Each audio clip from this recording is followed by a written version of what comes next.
Oh, there you are, YouTube. October 5. What are we watching? October 5th. It is The Skeleton Key. The Skeleton Key. We haven't seen that since the theater. Awesome. You want to hold it up? What are you talking about? Didn't we see that in the theater? That's an old, like a 90s movie, early 2000s. Oh, I'm thinking of that one with, what is that other, the Insidious movie or whatever. What's that called? The Last Key or something? That's what I was thinking. No! Well, I have seen that before. I do remember that one.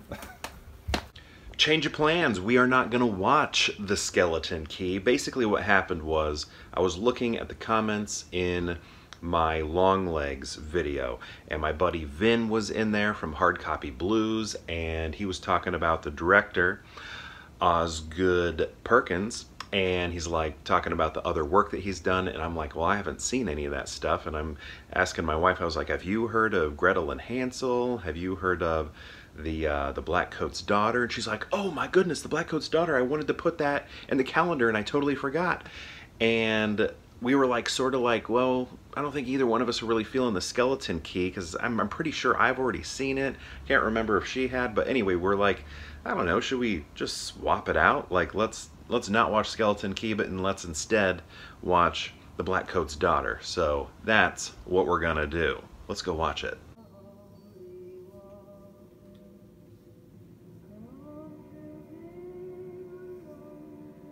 All right, we just finished the movie, The Blackcoat's Daughter, and there we go.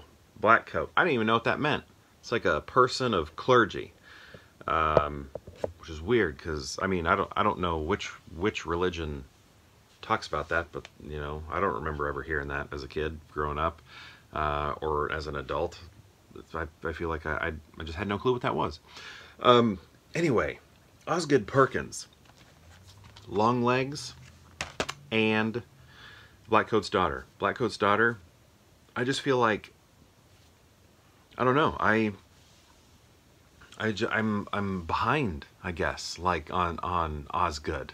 Again, I mentioned this with Long Legs. I really only know him from Legally Blonde, and here he is. I'm watching, you know, 2 of his movies here in October, and I'm just like, this guy's amazing. This is great stuff. This is good stuff. And I feel that way about Blackcoat's Daughter. I thought it was doing some interesting things with this type of horror film that I've never seen before, at least that I can recall. And I guess I'm probably gonna have to get a little spoilery with it. I'm maybe not gonna go into too much detail, but the soft details I'm going to get into are at the end. So I do think it's probably best, I don't know, if you haven't seen it, maybe you don't want to listen to me right now. So what I thought was so creative, cool, and like pushing the genre forward story-wise, and maybe other movies exist like this, but I don't know. I can't think of them, or I'm not familiar with them. So this is a like possession movie where we have somebody who is, you know, possessed, and it was filmed in a non-linear narrative. You're kind of bouncing back and forth between some different time periods, and then things sort of reveal themselves through that, which I thought was cool.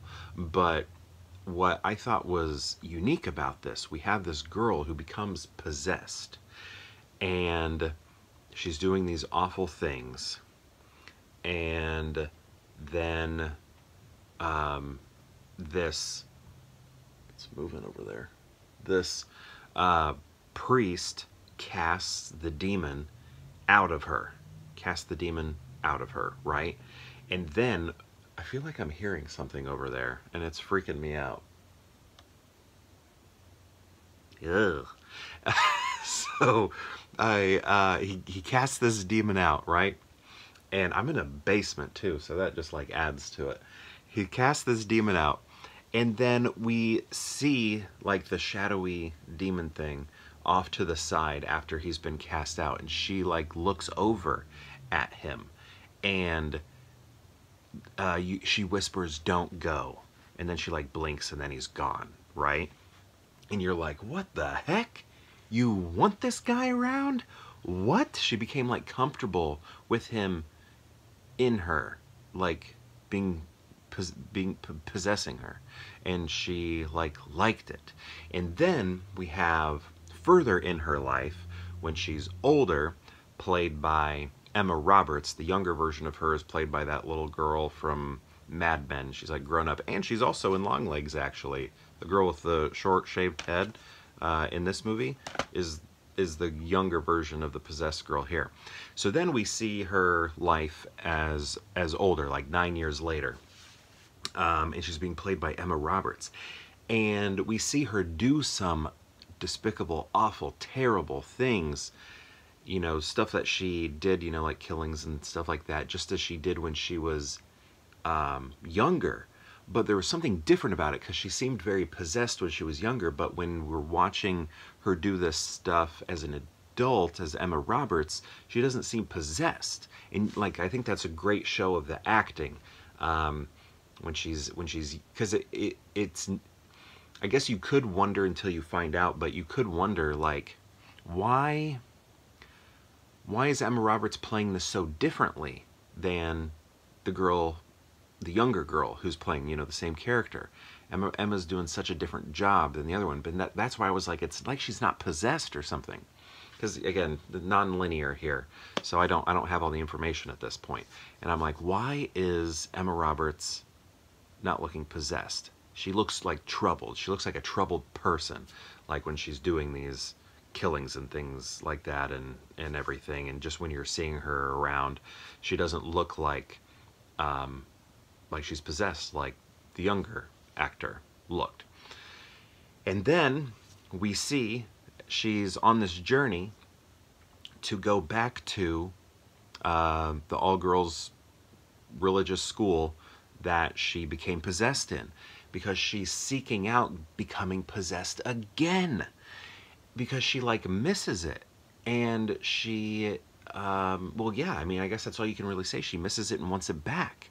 And I just thought that was so interesting, because you never see anything like that.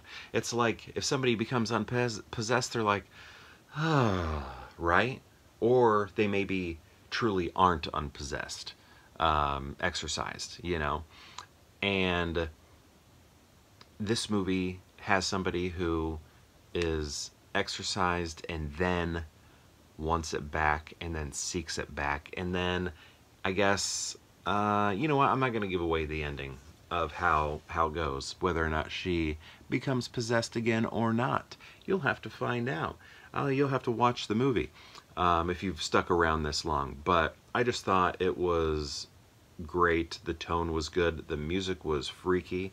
My wife really liked it as well. The music to her was very spooky as well, unsettling, all of that.